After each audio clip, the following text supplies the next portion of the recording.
Assalomu alaykum kurs kursiga barliq kichik do'stlar, yaxshimisilar? Oldingi qatim men sizlarga ikki qo'shqar bilan bir bo'rining cho'chigini o'qib bergan edim. Yoqtirib oldinglarmi? Bugun men sizlarga yana ikki kichik cho'chak o'qib bermoqchi. Buning birinchisi aqlliq o'g'loq. Burunning o'rnisida oppoq bir o'g'loqchaq o'tgan ekan. U aql farosatlik va botur ekan.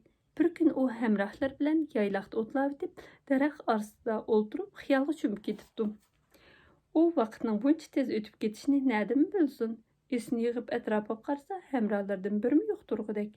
Aslida ular o'g'loqchaqning bu yerda qolganligiga diqqat qilmay ketib qolgan ekan.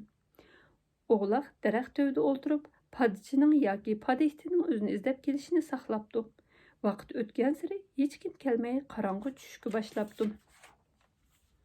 Buncha kechda o'rmonlikda yolg'iz qolgan o'g'loqni qo'rqinish va siq boshlabdi. O'g'loq qorong'ulikdan biror bo'rining o'zining bu yerda yolg'iz qolganligidan xabar tepib kelishidan qo'rqibdi va qo'rqqandan yig'layotgan tasli qopdi. Shu asnoda qo'rqqanga qo'sh ko'rinar degandek daraxt ostidan cho'ng bir bo'ri tishlarini hingaytgancha chiqib kelibdi. Bo'ri bichora o'g'loqni ko'rib asta uningga yaqinlashibdi. Bo'rining yo'g'on ko'zlaridan yovuzlik, qonxo'rlik chiqib turibdi. O'g'loq uning bu holatidan qo'rqib titrab ketgan bo'lsa-mu, lekin o'zini tutib olib,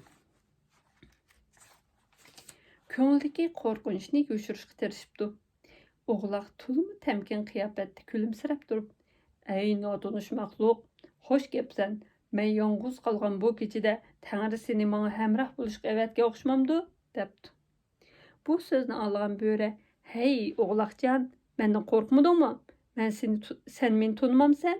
deb so'rabdi hayronlik ichida. Bo'ri yana so'zini davomlashtirib, "Men qo'rsiq och bolalarimga uzuq izlab yuratdim. Men endi ularga bir vaqtlik mazlik kechki tomoq topdim" debdi. O'g'loq bo'rining so'zini anglagandan keyin, "Meningmi kichik bolalarim bor? Ularni chaqirsam, kechki tomoqni birga yesak qandoq?" debdi va qo'lga nayni elib, kuchining boricha puvlabdi. Nay ovozidan o'rmonlikda uxlayotgan hamma kishi uyg'onib ketibdi.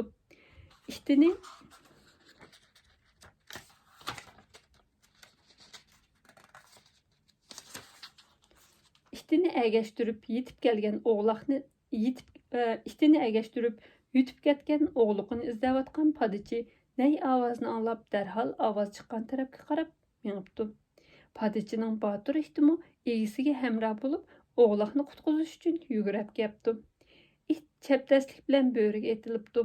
Padichimi qarab turmay yo'g'on kaltak bilan bo'rining beshiga birini urib uni aylantirib yutibdi. Shuning bilan o'g'loq egisi bilan birga qaytib padil qo'shilibdi. Shuningdan e'tiboran o'g'loq o'zining aql farosati va boturligi bilan bo'rining changildan qutulib qolganiga baxm faxrlangan bo'pti.